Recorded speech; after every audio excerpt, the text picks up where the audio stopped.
got a good group here that knows about it. So the electric collar is not what most people think it is. I can make this dog do this stuff. Some people do it that way. But that's like saying, oh, I'll beat my kid if he doesn't do it.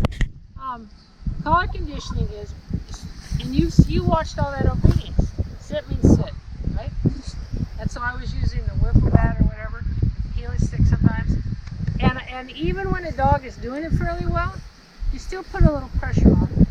What you are teaching the dog right here is, if you respond to what I say, you get no pressure.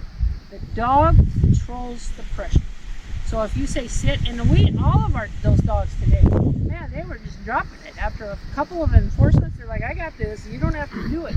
They learn, you just sit. And so that is a mechanical thing that they understand. It's what their mom would do to them. You know, if they do something wrong to mom, she'll do something to you, and so you go, okay, I won't do that again to mom. So you gotta sit. You use whatever level of enforcement pressure the dog says, I got it.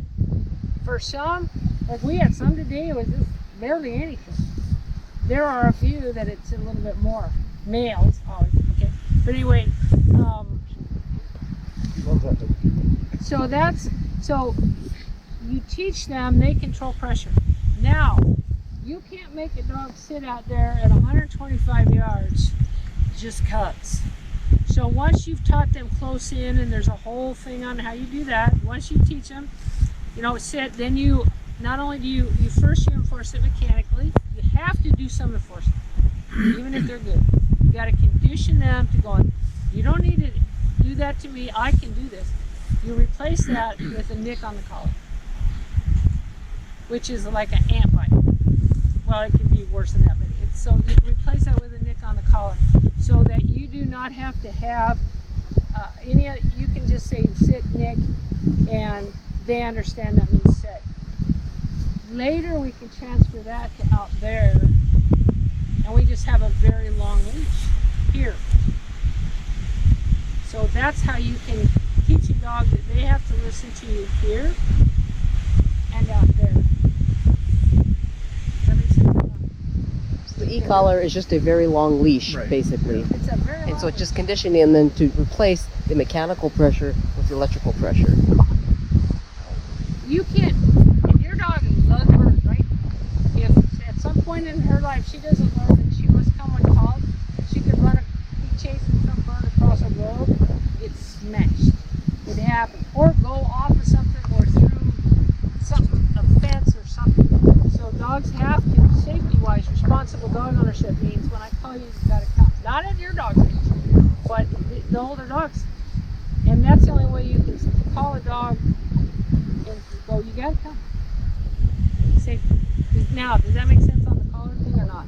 Yeah, I mean, I don't know. I'll read up on it more. I mean, just exactly how to slowly work your way into it, or No, you don't know. It's all more about you than the collar. But if you read, like if you bought a new collar and then they have the videos and instructions, you would use it for everything. You would use it in the house, you would use it on the cabinets, you would use it in the backyard, so that you always have to have a collar. Yeah. So be very cautious of that, because they always want you to use a lot of collar.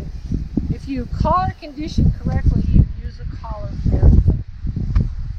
Maybe on DCH, you gotta use it there. A little bit of teaching them to go on back, if they want to know how to do that. There's a little bit of you gotta go, and then you gotta stop. That's it. So what I'm kind of hearing and what I'm questioning is like for them to deal with recall now. So they're going to go do obedience stuff, and do you tell your dog to sit 5 feet away and then tug and get him to come up, and then eventually you get to 25 feet away but you got the rope, and then you go to collar? That's what it's like, because you can't get recall if they're just loose, and so then you have a collar and you nick them with it, so you have to pull away.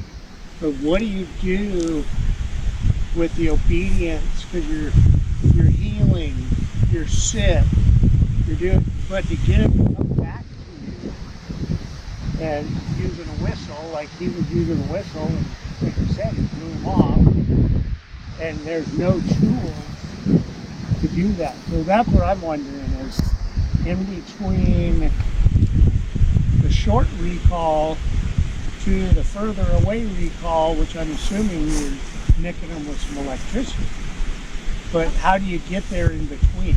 Yeah, that's an excellent question, and the answer will surprise you. It isn't on a gradually increasing the distance. Okay. And did you watch the obedience that we all did this Yeah. morning? Yeah. And you know, there was some bugging a little bit, Yeah. different things like that. And the first thing that I did was eliminate all of that, right? When I say sit, you sit. And I say heel, you can sit. And did you watch them just get right? Man, they just were like, I'm sit, I'm heeling. Yeah. Right. And then if I was training any of those dogs, every time I did it, it would be exactly like that. Okay. So that when I said sit, the fact I said sit is what mattered. Not that, they don't think like you did. If I was whopping you with a whiffle bat, you'd be thinking all kind of things about me because you're a human. Dogs aren't. They're going, I'm sitting. That's what they're saying. I'm sitting. Or I'm healing. I'm trying. I'm giving my best effort for what you're doing. That's what's in the air between us. And so when pretty soon they're coming to me here to sit. I'll sit them right there. I'm going to make sure they sit right there. So I am developing the response. Okay. And the response isn't because of the leash or the whiffle bat or the stick or whatever. The response is because this is how it is between you and me, dog. And the consistency, we lost what the name that was inconsistent. Inconsistency teaches them that. Sometimes I mean it, sometimes I don't. Well, now the distance is also going to be even more. Do I really have to? But if you're very consistent in your communications and your requirements, and you must give me your best effort, and then you switch over to the electricity on the sit and that on the here, okay? I don't go to a 25-foot cord. I got it because they believe me and they trust me. Yeah. So at that point, you've already introduced the electricity on the. Right in here, Yeah. Okay. where it was all perfect. Yeah. Okay. But that consistency, it's like that dog knows every time I come in there, it's like, oh, I gotta work, I gotta do this. Yeah. Not out of fear, out of consistency. And so then when we go start taking a walk and they get over there and I say here or tweet, if they're close, I'll say that. And I make sure they come. Make sit. Good dog.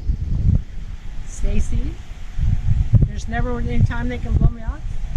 And that translates to distance